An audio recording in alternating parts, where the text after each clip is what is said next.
여러분 안녕하십니까. 공무원 장원급제 한국사 특강 흐름과 연결로 보는 한국사 두 번째 강의 시작하도록 하겠습니다. 지난 시간에 우리가 이제 고려의 흐름 정리를 했는데 지금 이번 시간에는 지금 고려의 정치 흐름에서 고려 후기가 되거든요. 자, 제가 또 똑같은 얘기 하겠습니다. 제가 왜 이걸 또 이렇게 흐름도로 만들었을까요? 여기서의 핵심은 미리 말씀을 드리자면은 당연히 공민왕의 개혁이라는 게 이제 핵심이죠. 이게 이제 들어오는 게 핵심이고요. 고려 말에서는 이걸 빼놓을 수가 없습니다.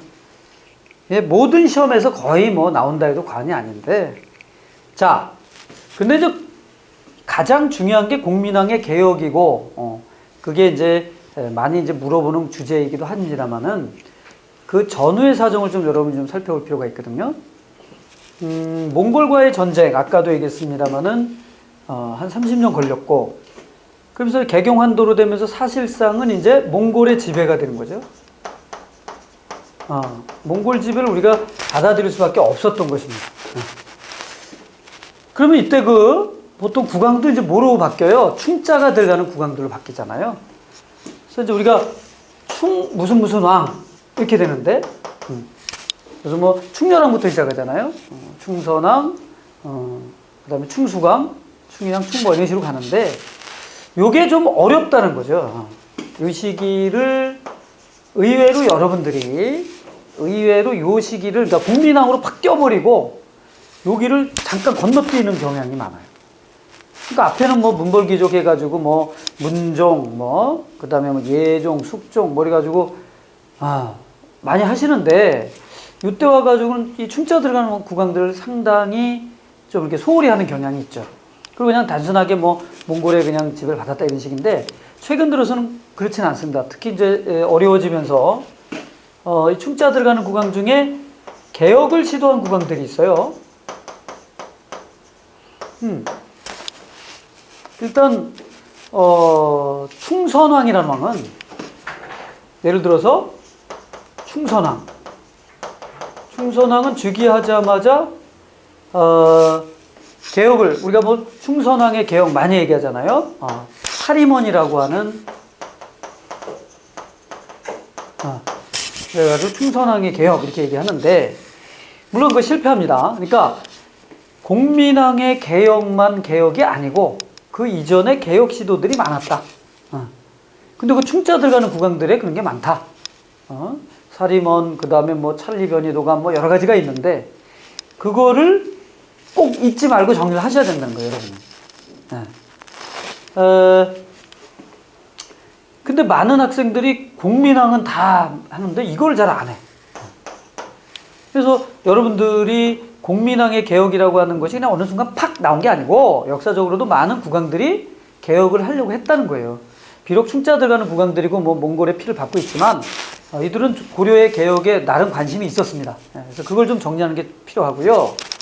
예를 들어서 충선왕이 이제 즉위하던 해 사리먼의 개혁하고 소금의 전매제, 나중에 소금 전매제는 뒤입니다만은 소금 전매제 같은 거 한 게 충선왕 아니겠어요?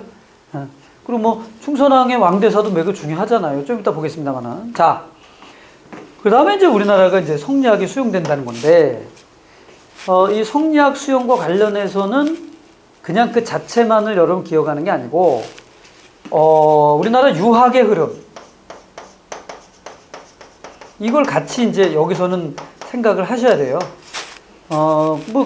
삼국시대, 통일신라 시대 독서 삼품가 우리가 얘기했는데, 이제 과거제도 얘기하면서 성리학의 흐름 이렇게 들어오게 되죠. 그렇다면, 이 고려 말의 국왕들이 성리학이 수용되고 하면서 성리학을 가리키는 기관이었던 그때는 국자감이라고 불렀잖아요.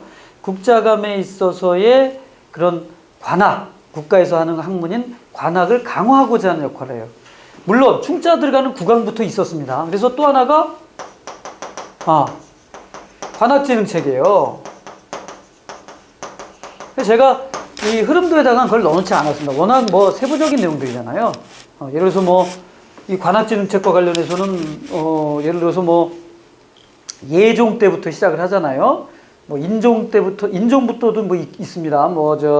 예종부터 해가지고 인종으로 해가지고 이어지잖아요.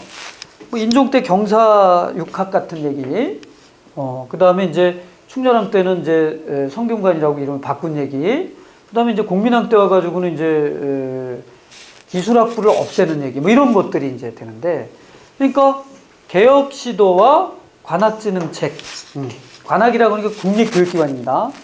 그 얘기는 무슨 얘기냐면 그 이전에 문벌귀족 시기에는 관악이 쇠퇴했다는 거예요. 아까 얘기했지만 사학시비도의 구제학당 얘기를 제가 언뜻 꺼냈는데, 그들은 이제 아무래도 문벌을 형성하기 위해서는 요즘 말로 얘기하면 학원을 만든 거죠. 학원에서 이제 지긋지긋 공부했다면 뒤로 오면서는 이제 관악지능책 같은 것이 계속 있었고, 그 관악지능책은 또 이 성리학과 같이 연결이 돼요.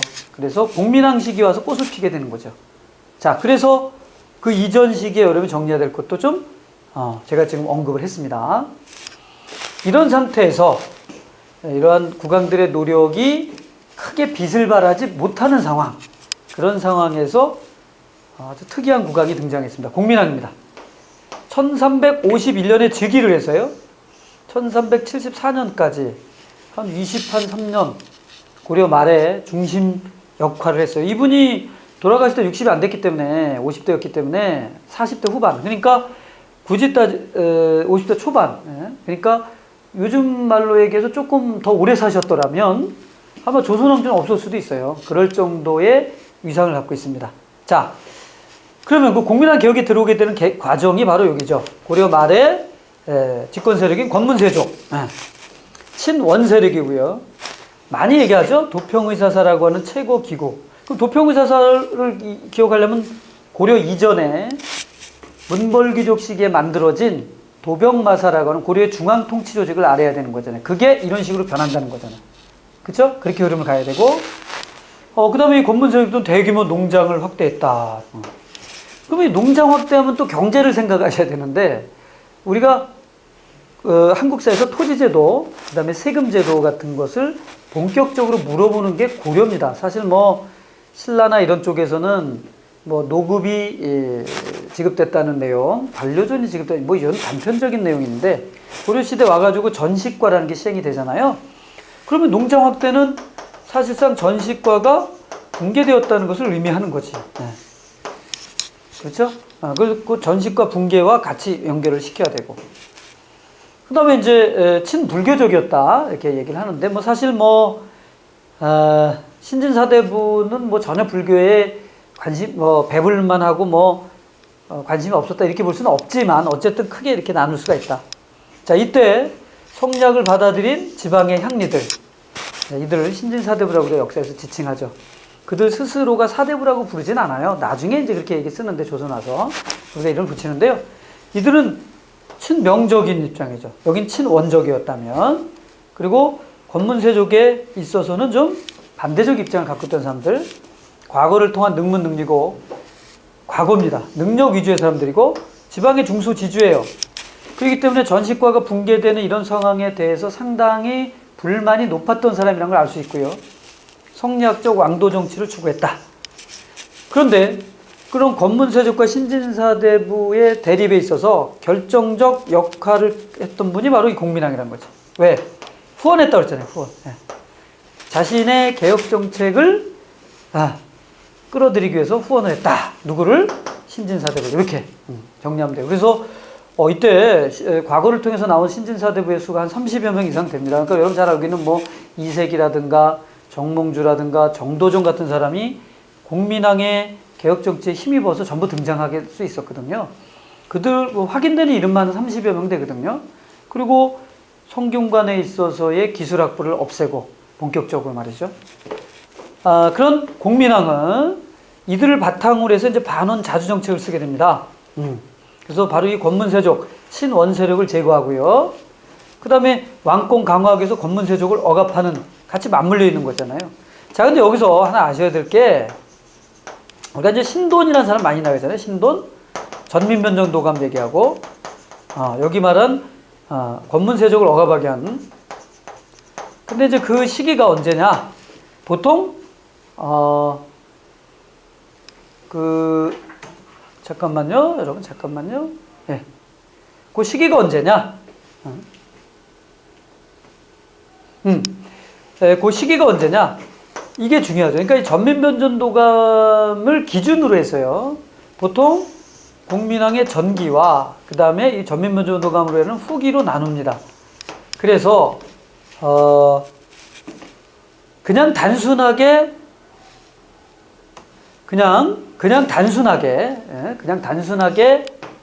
그 국민왕의 개혁을 기억하시지 마시고 전기와 후기로 나눈다는 거, 요거를 좀 포인트를 줬으면 좋겠어요.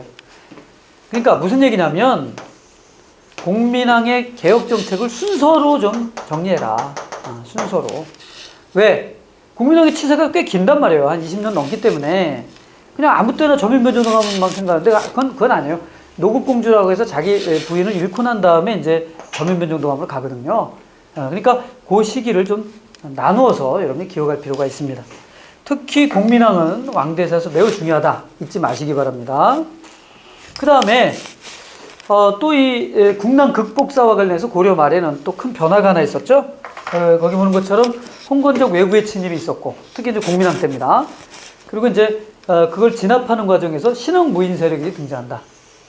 이 신흥이란 말은 그 이전에 무신 정권과는 좀 다르다. 이 얘기를 좀 하려고 그런 거죠. 무신들은 정권을 탈취한 사람인데 이 사람들은 나라를 구했던 사람들이잖아요. 최영이라든가 이성계라든가 이런 대표적인 인물들. 왜 이들을 좀 기억해야 되느냐? 바로 이들이 이제 백성의 신망을 얻어나가기 시작한다는 거죠. 자, 제가 이 장을 만든 이유는 두 가지. 바로 국민왕의 개혁이라는 걸 정확히 이해하는 것. 그 다음에 그 가던 와중에 여러 개혁 시도가 있었다는 것. 그거를 여러분이 기억을 하셔야 된다는 거죠. 그래서 공부를 하실 때 어디를 중심을 둬야 될지는 여러분 기억이 나겠죠? 예. 참고적으로 경제와 문화는 지금 언급을 안 하고 있는데요. 그런 것도 이러한 것에 맞물려 있다는 것을 잊지 마시기 바랍니다. 자, 그러면 다음 단원 넘어가겠습니다. 예. 자, 다음 단원 갈까요? 자, 이제는 근세, 조선 전기의 정치적 흐름에 대해서 우리가 좀 살펴봐야 되겠습니다. 예. 고려 말의 상황, 우리 앞에서 설명했죠. 권문세족과 신진사대부의 대립이 있었어요. 그 대립을 이제, 중심이었던 분이 누굴까요? 아까 봤지만 국민왕이잖아요. 그런데 그 국민왕 개혁은 실패합니다. 결과적으로는 실패라고 봐야죠. 왜? 국민왕이 죽음으로써 신진사대부들의 그런 노력들이 물거품이 됐기 때문이죠. 권문세족의 세력이 다시 세졌어요. 자, 이때 신진사대부들은 새로운 시대를 꿈꾸게 되는 것입니다. 근데 그 신진사대부들이 권문세족을 몰아내는 데 있어서는 아주 의견이 합치가 됐는데 그 이후에 마스터 플랜에 있어서는 서로 달라지죠. 그래서 일단 이 혁명파와 온건파로 나눌 수가 있는데 혁명파의 대표적 인물 정도전, 그리고 온건파 정몽주, 이들은 아까도 얘기했지만 국민왕 개혁 정치 때 들어온 사람들이고요.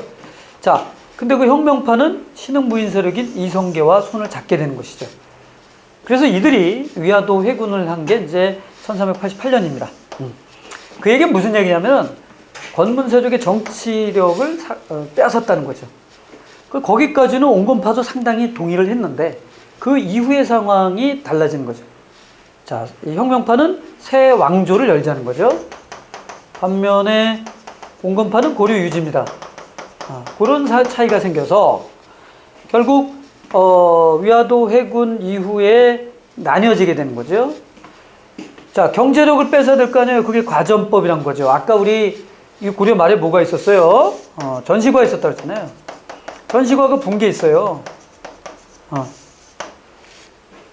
그래가지고 줄 토지가 없었잖아요. 그래서 녹과전 같은 것도 마련이 됩니다. 그 이후에 녹과전, 녹과전 같은 것은 어려운 문제로 물어볼 수가 있습니다. 임시적으로 마련한 거죠. 자, 이런 것도 있었는데 이걸 모두 없애고, 자, 새로운 시스템, 과전법입니다. 이거는 어디까지나 신진사대부들의 경제적 기반을 마련하기 위한 거였죠. 그 얘기는 무슨 얘기예요? 권문세족의 경제적 기반 완전히 올라간다는 거죠.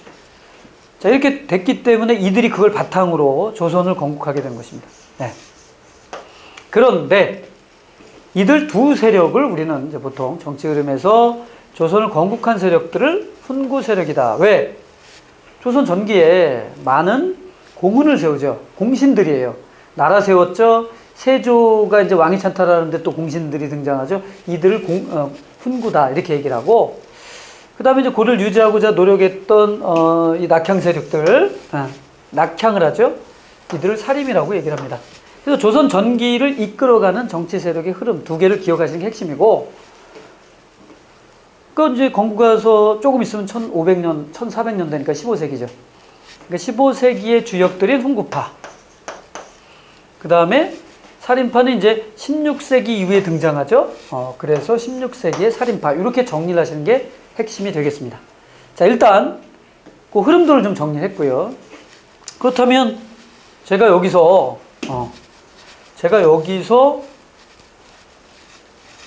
강조하고자 했던 게 뭘까? 이걸 만들어서 이제 강조하고자 했던 것은 이 신흥무인 세력인 이성계를 중심으로 들어왔기 때문에 조선은 고려에 비해서 왕의 권한이 강화된다는 겁니다. 따라서 조선이 건국됐을 때 국왕의 권한은 상당히 강했죠.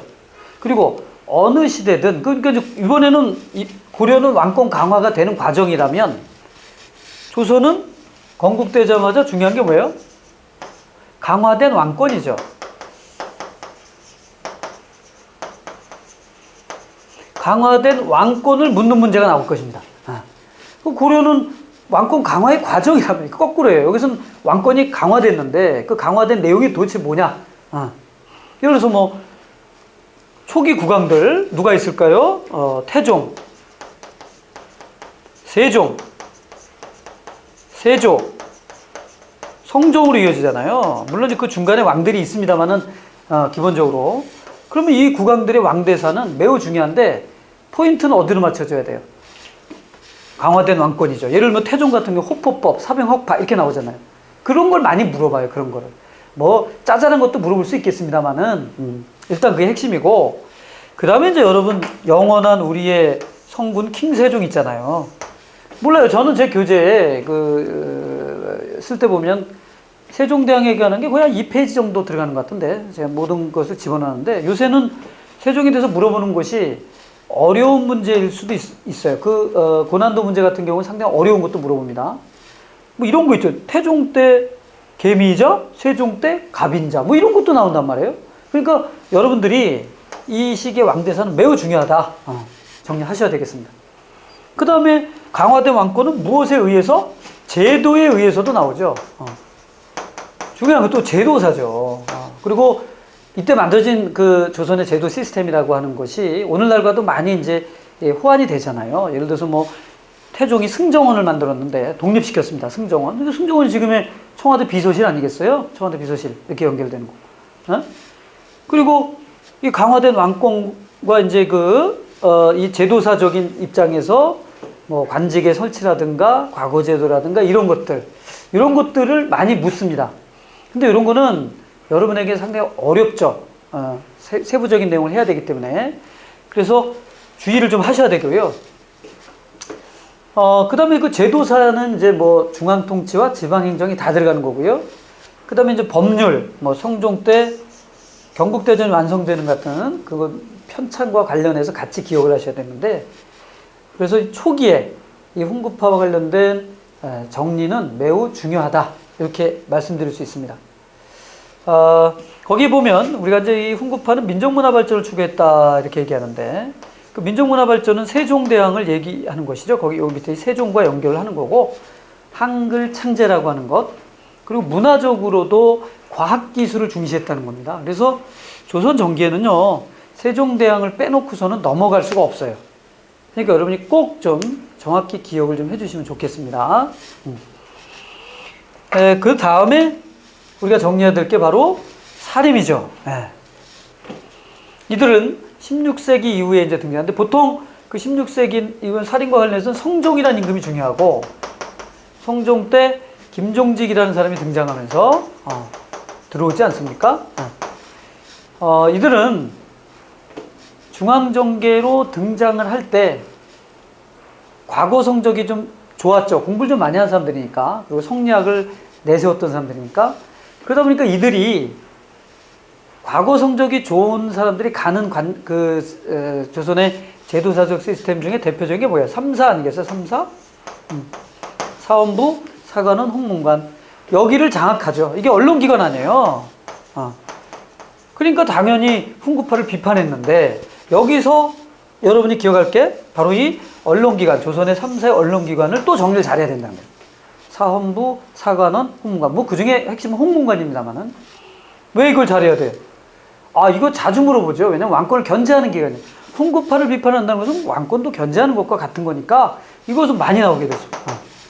그래서 조선 왕조의 제도사 중에 많이 물어보는 것 중에 하나가 또 하나 3사인데 살인과 관련시켜서 기억하시면 되겠습니다.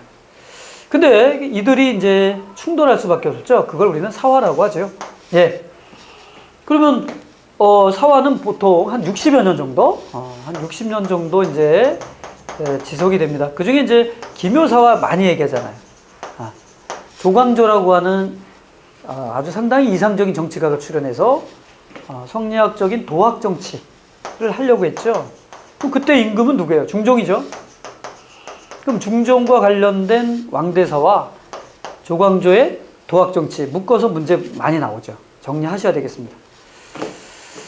자, 사화를 계속 겪으면서도 사림은 아까도 우리 얘기했지만 이들은 고려 말 우리 딱 복습해 보면 어디에요? 이들은 지방의 중소지주였단 말이죠. 그러니까 이들은 지방으로 내려갑니다. 대구 떼죽음을 당하거나 이렇게 되게 되면 이제 과거를 포기하고 지방으로 내려가서 향촌 사회를 장악합니다. 향촌이란 말은 시골이죠.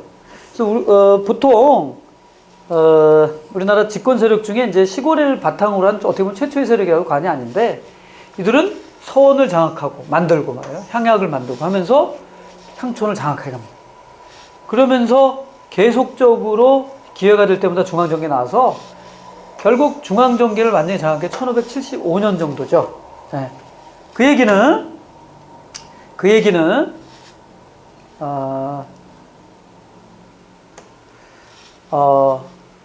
볼까요? 슬라이드 좀 준비해 주시죠. 예. 그 얘기는 무슨 얘기냐면은 훈구파는 살인파에 흡수된다는 거죠. 그래서 그 이후의 상황은 이제 살인의 그 특징, 살인의 정치를 정리하는 게 핵심이 되는 건데, 자, 마무리할까요? 이 장에서 제가 강조하고자 했던 것은 왕조가 만들어지는 과정, 이걸 강조했고요. 그 다음에 두 번째는 왕권이 강화됐기 때문에 그 강화된 왕권과 제도사의 특징은 뭔가, 이걸 정리해야 된다는 거고요. 그 다음에 특히 초대 그 왕대사들 정리를 좀 잘 하셔야 되겠고, 살인과 관련해서는 3사라고 하는 견제기구를 통해서 좀 더 나오기 때문에 그 조선 제도사의 가장 중요한 견제기구인 3사에 대한 정리를 분명히 하셔야 된다. 근데 이게 요 정리가 들어간다면 사실 고려시대의 이 3사의 전 제도사도 있겠죠? 같이 연결시켜야 되겠습니다. 그 다음에 사화와 같은 충돌이 있었다는 것, 결국 이들이 이제 정권을 장악한다는 것, 뭐 이렇게 몇 가지입니다. 어쨌든 여러분이 지금 여기서 제가 강조하는 내용들을 중심으로 해서 교재를 접근하시고 준비를 하시면 될 것 같아요. 자, 다음 장으로 넘어갈게요.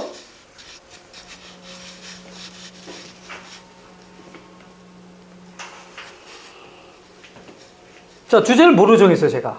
예, 살인의 분열입니다. 그 살인의 분열을 우리는 보통 붕당의 형성이라고 얘기하죠.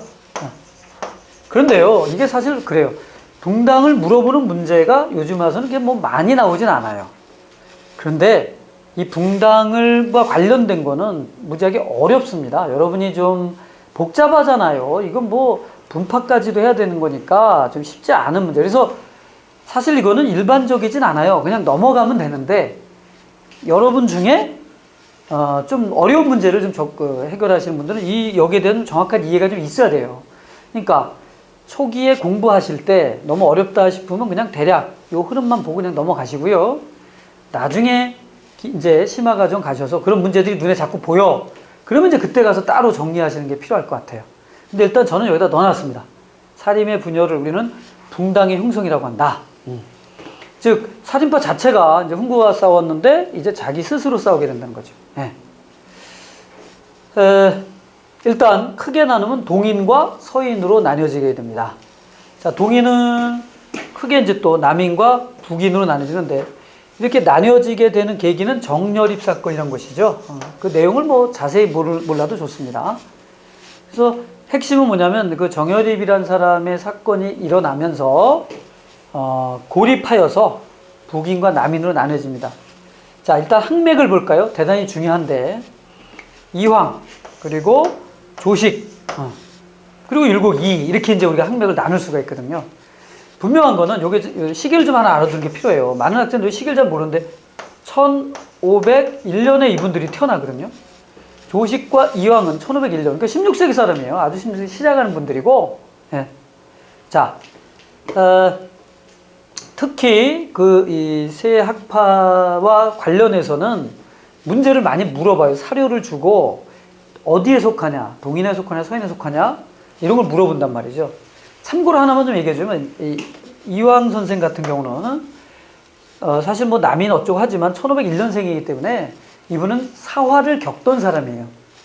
그래서 퇴계 이황이야말로 어떻게 보면 사화를 겪던 살인파 중에서 이른바 훈구파에 대한 사상투쟁을 정확히 한 사람이다. 이렇게 볼 수 있는 거예요. 왜? 성리학이 최고다 그러면서 학문적 권위로 밀어붙였어. 누구를? 훈구를. 훈구가 말을 못하는 거예요. 왜? 아니 그만큼 권위를 갖고 있으니까. 주자에 관련, 성리학에 관련해서 주자서를 다 읽은 사람 아니에요, 이황이. 그래서 주자서가 너무 많어. 와, 이거 너무 많다. 이거 다 볼 필요 없어. 주자서 저료라는 걸 만들잖아요. 그럴 정도로 이념투쟁을 했던 분이에요. 그래서 이황 이후에 이제 살인이 크게 흥성한 건 맞습니다.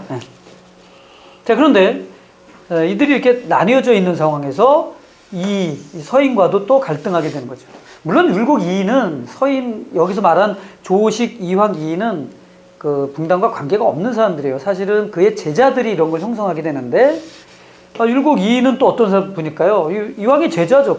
굳이 얘기하면 이인은 1536년에 태어났기 때문에 한참 뒤 사람입니다. 결국 이인은 승리하는 거죠.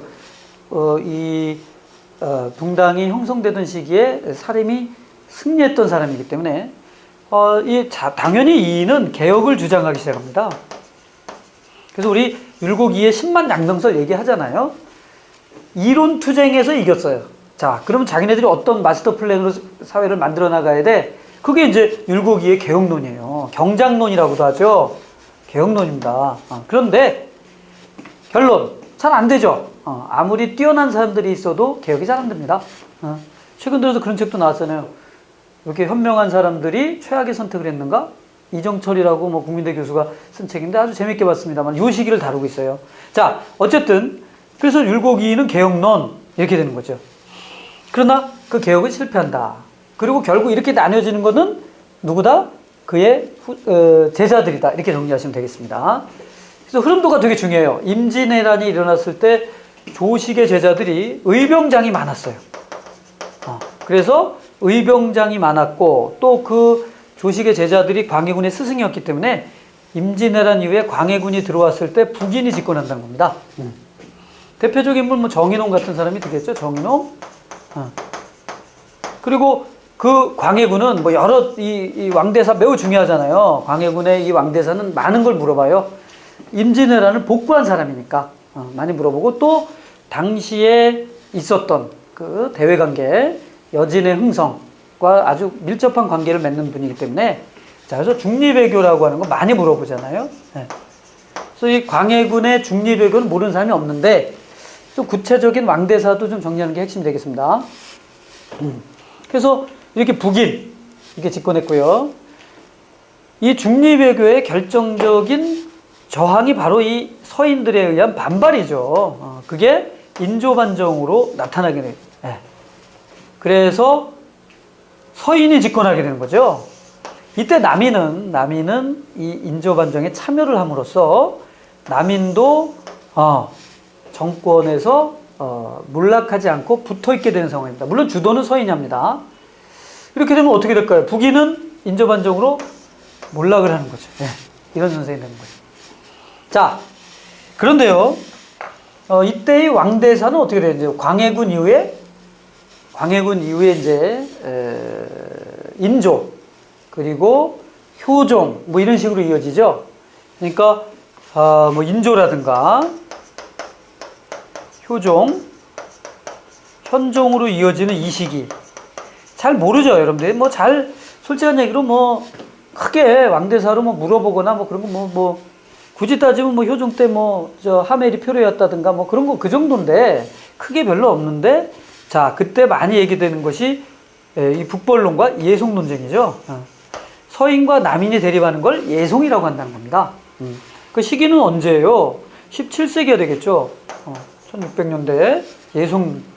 여기서 하나만 얘기할게. 예송이 뭐 1차가 있고 2차가 있어서 1차는 서인, 2차는 남인 뭐 이렇게 승리한다고 이제 보통 얘기를 하고 그 자세한 내용 뭐 이렇게 하고 하는데, 그 자세한 내용을 떠나서 자, 이렇게 생각하죠. 왜 예송이 이때 있을 수밖에 없었는가? 그걸 좀 기억합시다. 여기 보세요.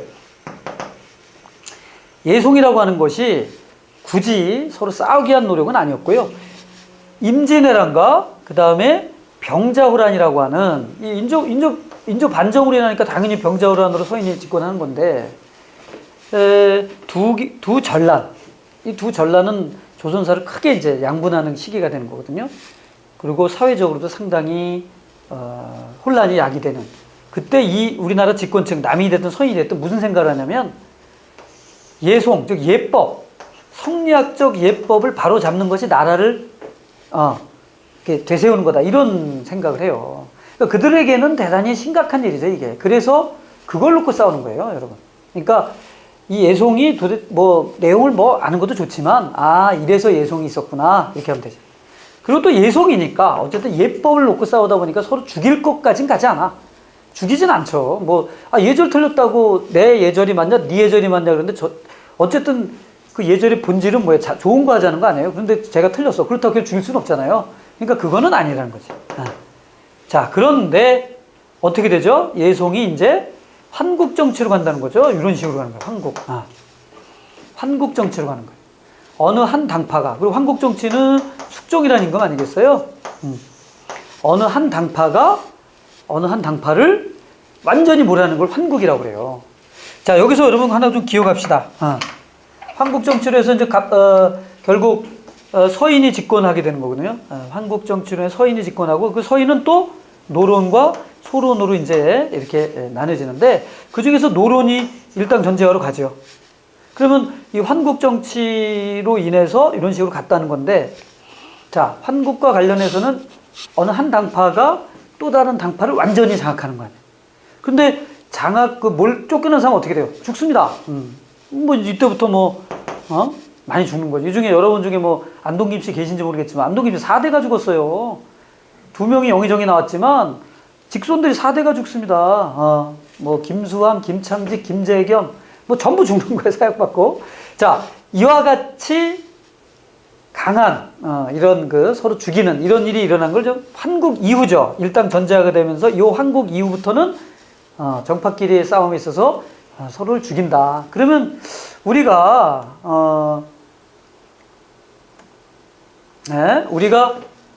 왜 이렇게 죽는 게 많아지냐? 그걸 여기 해보죠. 예송 때는 안 죽였잖아요. 근데 여기서는 죽이잖아요. 그게 바로 꼭 기억할게요. 경제적 변화입니다.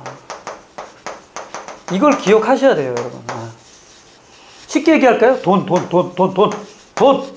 돈이 걸리니까 그 돈이 걸린 게 관직이거든요.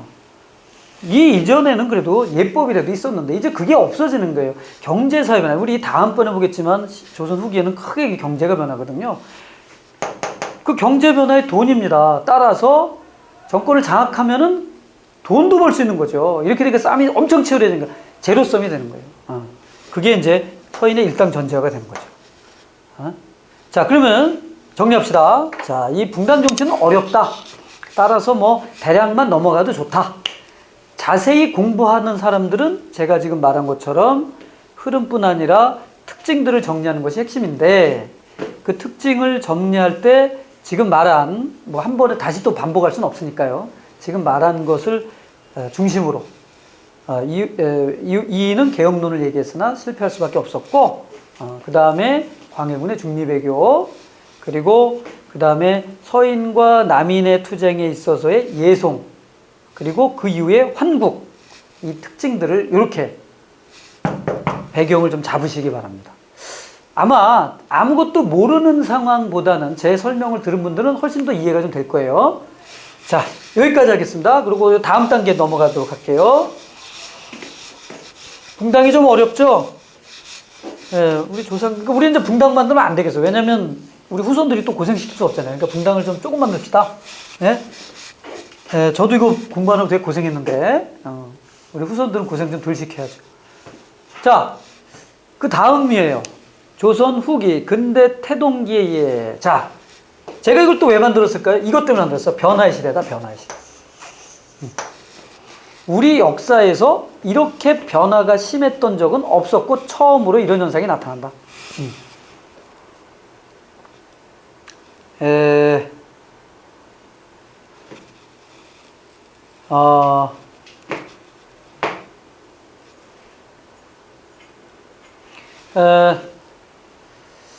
이 변화의 시대에 어떻게 변화가 됐을까요? 한번 생각해 볼까요? 임진왜란과 병자호란이라고 하는 큰 전란, 조선 전기와 후기를 나누는 가장 큰 변화였다, 이렇게 볼 수 있거든요. 그런데 잘 보세요. 조선 후기를 전체의 흐름을 여러 하나로 좀 짜나가야 되는 것이 바로 이때의 특징이 되겠습니다. 일단 이 임진왜란과 병자호란이라고 하는 큰 흐름, 이 흐름으로 인해서 패러다임이 바뀌게 되는 거예요. 바로 패러다임의 핵심은 여기입니다. 백성의 자각이죠. 조선 후기의 특징입니다. 중요한 건 자각입니다. 자각. 그 자각의 내용 어떻게 나와요? 보면 알잖아요. 저항, 동학입니다. 동학. 근데 그 동학이 뭐 다 알다시피 인내천과 보구간민이라고 하잖아요. 사람이 곧 하늘. 얼마나 좋은 말입니까? 나라를 보호하고 백성을 안정화시킨다는 거지. 어떻게 보면 요즘에도 통용될 수 있는 사상이에요. 그런 사상이 집권층한테 나오지 않고 백성들한테 나온다는 거죠. 그 이야기는 한국사의 커다란 질적 변화가 이루어지는 그런 시기라는 거예요. 그래서 이 시기를 변화의 시대죠. 그리고 그 변화를 주도하는 게 누굴까? 바로 백성들입니다. 그걸 좀 봐야 되는데. 자, 그 또 하나가 이제 집권층입니다. 집권층에 대해서도 이렇게 써놨고요. 또 하나는 아까 우리 붕당 정치 봤죠? 붕당 정치에서 탈락하는 세력들이 많아지죠. 그들은 조선 왕조의 개혁을 꿈꾸는 사람들을 형성하게 되죠. 우리 그들을 시작자다.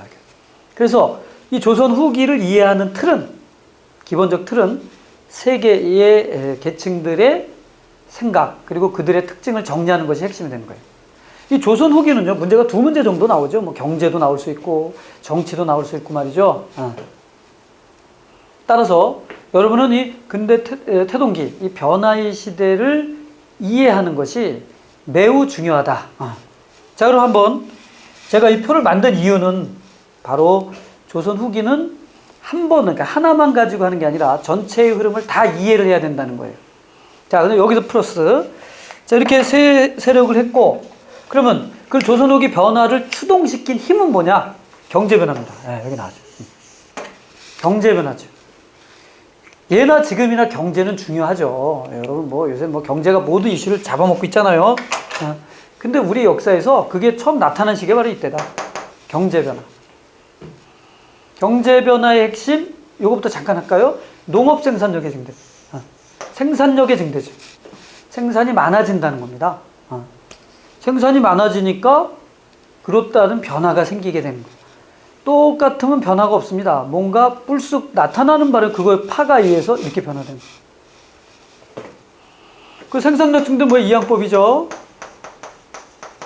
생산이 많이 됐기 때문에 다른 상공업에 있어서도 파장이 오죠.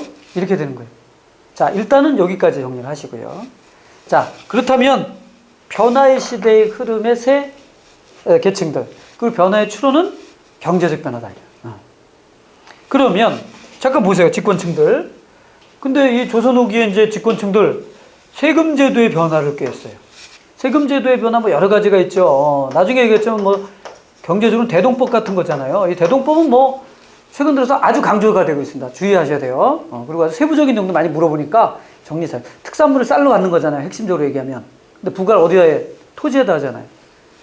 그러니까 조선왕조의 멋진 개혁이에요. 요즘 우리도 못하는 개혁. 요새 우리 세금제도 국민연금 못하잖아요. 하잖아요. 대동법. 그 다음에 군제의 변화인데 5군형이란 게 되죠. 5군형. 네. 5개의 군형을 만들게 됩니다. 그런데요. 이 5개 군형도 뭐 자기네가 마스터 플랜이 있어서 한 거 아니잖아요. 제일 먼저 훈련도가 왜 만들었어요? 임진왜란으로 호적이 불탔잖아요. 그러니까 징집이 안 되잖아요. 징집 안 되니까 나름 만든 게 군형을 만들어가지고 그 중에 제일 먼저 만든 게 훈련도감이에요. 월급 주고 사람 뽑자는 얘기죠. 뭐 간단한 내용입니다. 여러분 간단한 내용인데 그러니까 이제 그 이후에 군형들을 만들어 나가죠.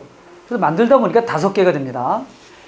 이 군형에 대해서도 또는 이 수채제도에 대해서도 개별적으로 묻는 어려운 문제가 나올 수가 있다. 뭐 훈련도감, 총영청, 금이형 뭐 많죠. 순서 교재본부 순서들이 나오는데 그 중에 뭐 북벌의 중심 군형은 뭐 어영청이라든가 뭐 이런 것들 여러분 정리하셔야 되는 건데 자 어쨌든 흐름은 이렇다. 그 다음에 당제은 격화돼서 일당 전제화되죠. 노론 일당 전제로 간다. 이걸 한번 종합해보죠, 그러면, 여러분. 자, 지금 뭐, 수치제도의 개혁, 군제의 개혁, 이런 거는 당연히 문제에서 얼마든지 물어볼 수 있는 상황인데, 전체 틀을 본다면, 그것이 이런 변화를 이끄는 마스터 플랜에 속하느냐, 이거예요. 그렇진 않다는 겁니다. 그러니까, 어쩔 수 없이 그냥 끌려가던 배역이에요. 그 중에 이제 좀 핵심적인 건 대동법 같은 좀, 앞날을 내다본 개혁, 그러니까 이제 조선왕조를 걱정하던 그런 사람들. 우리 뭐, 대동법은 광해군 때 시작이 돼가지고 1608년에서 1708년에 이제 완전 전면 실시돼. 100년 동안 쭉 가던 개혁이잖아요. 그런데 그 대동법을 뭐 주했던 김육 같은 사람도 유명하고 하는데, 자, 그런 집권층들의 그런 분들도 있었지만, 전체적으로 봐서는 뚜렷한 마스터 플랜은 없었다는 겁니다. 그것은 어떻게 보면 이러한 경제적 변화를 이끌어갈 수 있는 동력이 약했다는 거예요. 자, 그러면 보세요. 여기서 일당 전제화되면서 서로가 죽이는 아까 얘기를 했잖아요. 그러한 붕당의 폐해를 누구보다도 많이 겪었던 사람이 영조잖아요. 자, 그래서 영조가 등장하면서 탕평정치라는 게 등장합니다. 네. 참고적으로 보세요. 정조가 죽은 게 1800년이거든요. 돌아가시는 분들은 후손들에게도 이렇게 어떻게 보면 뭐랄까 부담을 안 주시네요. 외우기 편하게 돌아가셔서 1800년. 그러니까 1800년 이전은 18세기거든요. 그리고 영조가 즉위한 게 1724년이니까 거의 한 100년 가까이 됩니다. 자, 이 시기를 우리는 탕평의 시대라고 얘기하죠.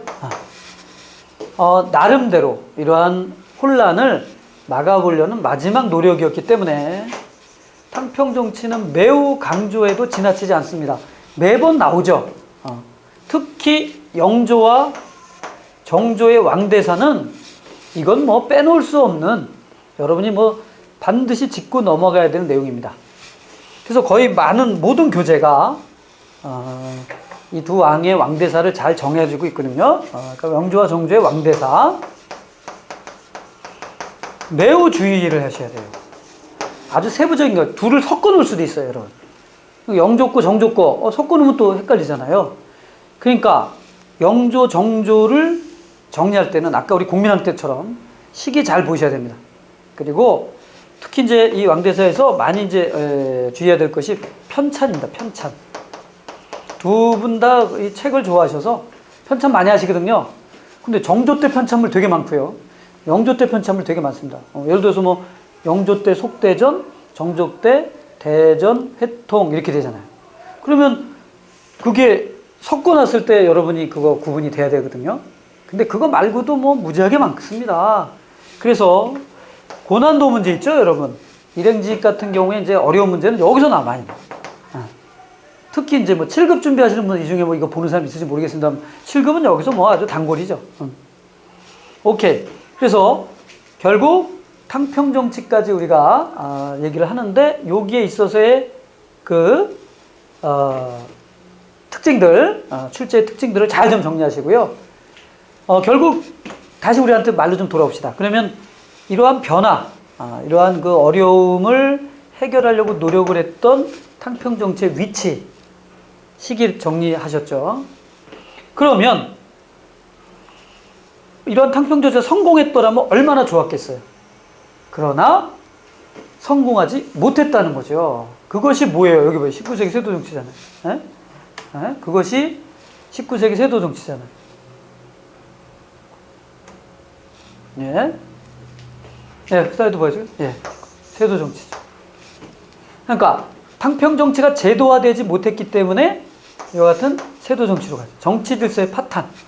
특정 가문이 이제 정치를 하는 권력 독점이죠. 안동 김씨, 뭐 풍양 조씨. 결국 이 얘기는 무슨 얘기냐면요. 이 얘기는 무슨 얘기일까요? 결국 정치 질서, 붕당 정치는 완전히 붕괴한다는 거예요. 근데 최근 들어서 이 세도 정치를 물어보는 문제들 뭐 이렇게 어렵진 않지만 요새는 이제 좀 각도를 달리해서 뭐 지문 중에도 그런 게 나와요. 뭐 고증하게 치우쳐서 개혁을 상실함 뭐 이런 말이 나오면 그게 세도 정치구나. 그래서 그 의미를 파악하는 것도 중요하다. 자, 이 세도 정치 끝장낸 사람하고 이제 새롭게 나온 사람 누구예요? 근현대사 우리 파트에 들어갈 때 대원군이죠. 응? 대원군이 이제 등장하는 거지. 일단은 여기 근현 변화의 시대까지 우리가 지금 흐름을 봤는데요.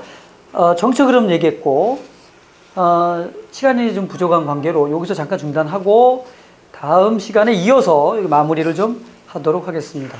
자, 여러분 이번 시간 수고하셨습니다. 감사합니다.